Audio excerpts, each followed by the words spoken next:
Hi, I'm Paul and I've been filming on the streets of York city centre on the first Saturday of the nationwide lockdown. To see what it's like in York, how many people there are, what people are doing, and the general atmosphere at what is an extraordinary and unprecedented time in our city. The start of the second nationwide lockdown here in York.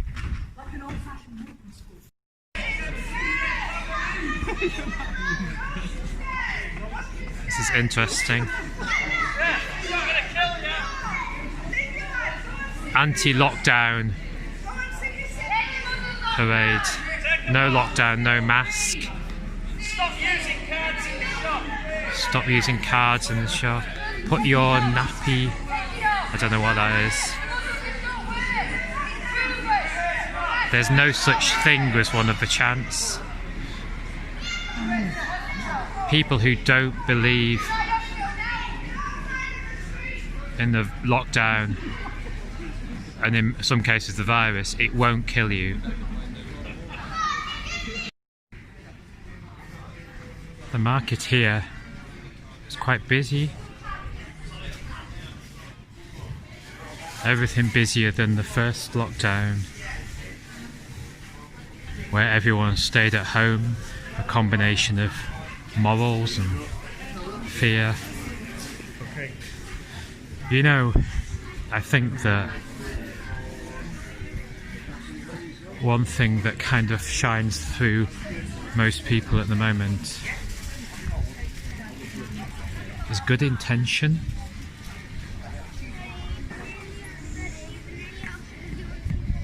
What I mean by that is that whether people are masking up, sanitising, staying at home, not visiting their grandmother, or even coming out and keeping local businesses going, trying to keep their own families going, trying to live a normal life. Well, you're not in. You want to go in? I think that through all of that, there's a real good intention behind it. And I think we may all differ about how people should behave during this pandemic.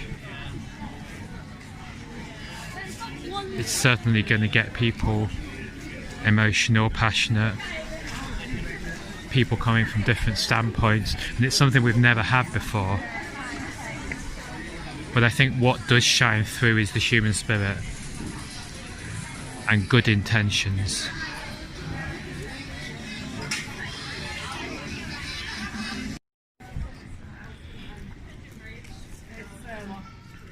Whereas fear kind of held us back during the first lockdown,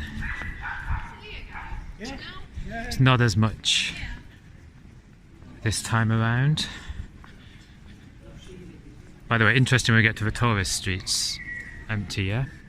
So mostly residents in here today, because tourists would generally have nowhere to stay and you can't travel unless essential. Yeah, I was saying that, like, this time around, I think the question everyone is asking themselves is, how moral should I be? I think that's a question we should be asking ourselves in this time. The ultimate morality would be to stay home, to stay clear of absolutely everyone, and to make sure there was no circumstance in which you could pass on the virus. And yet all these people, including me, not doing that. And this time around, this second lockdown, we're really balancing it heavily with our own state of mind. I myself live alone, so I'm getting out for one walk a day and want to be amongst people here, even if today I'm not seeing friends. trying to balance it with normal life and sanity and reality, really. And I think that's what's kind of coming across in this second lockdown, that balance between being sensible, being safe, and trying to get on with things. Ultimately, even this mingling of people that we've seen today will lead to spread of the virus and may well lead to passing of people.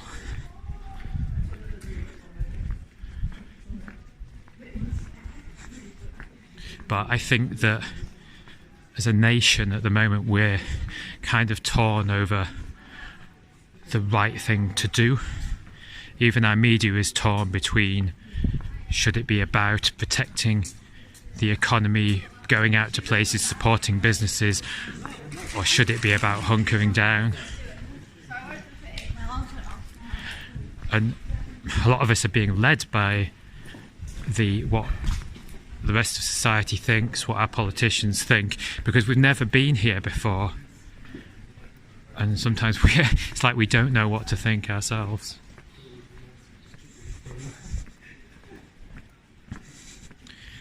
Swoop around to the front of the Minster. So this is just an idea of how busy the city is in the middle of the day on the first Saturday in lockdown. Like I say, the main difference between normal is that it's almost universally residents and not tourists. In fact, it feels like there's as many residents as normal here, and just that the tourists have gone, which we'd expect to a certain degree as we are in the start of November anyway.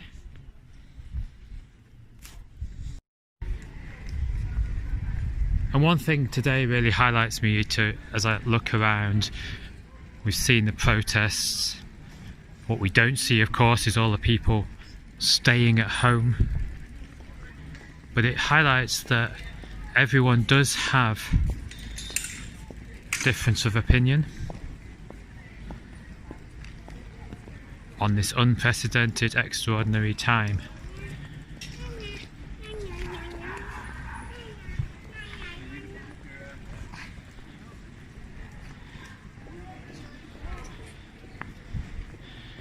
I guess what I would say to the different opinions we've seen across the city today, and the opinions we won't get from people who are sat at home, is just put yourself in other people's shoes. Imagine being in the shoes of someone who's lost a parent or a grandparent to this virus, of which there are many.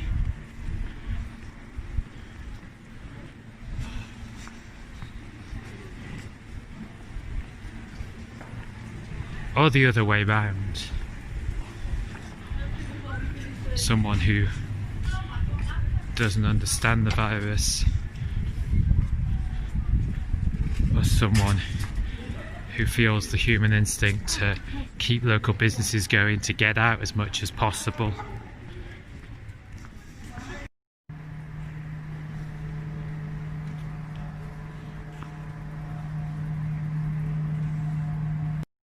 I think another big difference second time around is that first time around people were travelling, they were in the city centre only with purpose, and that was the instruction: go out once a day and, you know, with purpose, be going somewhere. And there wasn't the takeaway places open. This time we've got more takeaway coffees, takeaway food, pret-a-manger there, click and collect places. But there's a lot of people who seem to be out for an amble in the walk in the city centre, which didn't happen the first time the city centre was dead at the start of the lockdown. And like I say, people were only travelling with purpose. This is going to get interesting. So the protest is still going. The protest is still going. And they're going to get some visitors.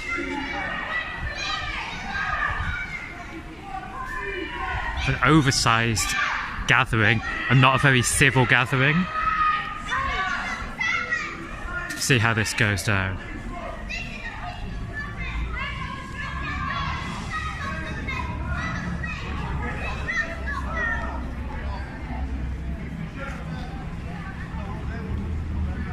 Hopefully they will be civil and disperse. There's a scientist there, survival rate.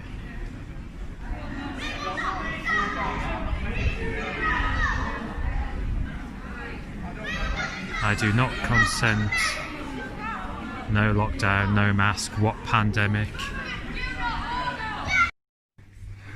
People are wandering around, trying to do what's best, sometimes not knowing what's best, and ultimately, to some degree, the pandemic runs the risk of spreading. Albeit the lockdown should achieve its aim of reducing the R rate of transmission. What we found before the lockdown, when we were interviewing people, is that everyone has their own story and their own reasons.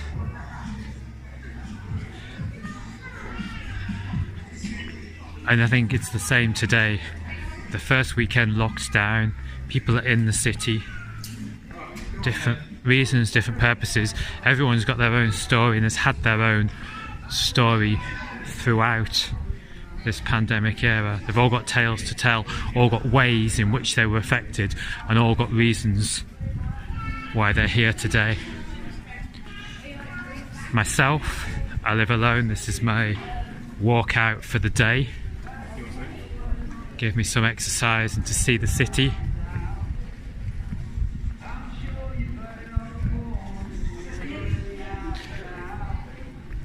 Buskers, or street performers, to give the better name, still allowed. In fact, they've continued through a lot of the lockdown here in King's Square.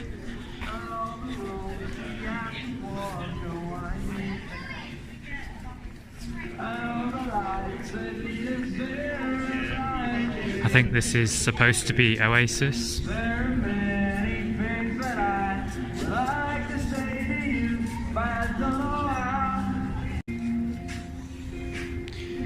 The bell towers of York Minster there at the back. The things that they will have seen over time. The different states that they've seen human society in. And the different ways they've tried to see us pull through it.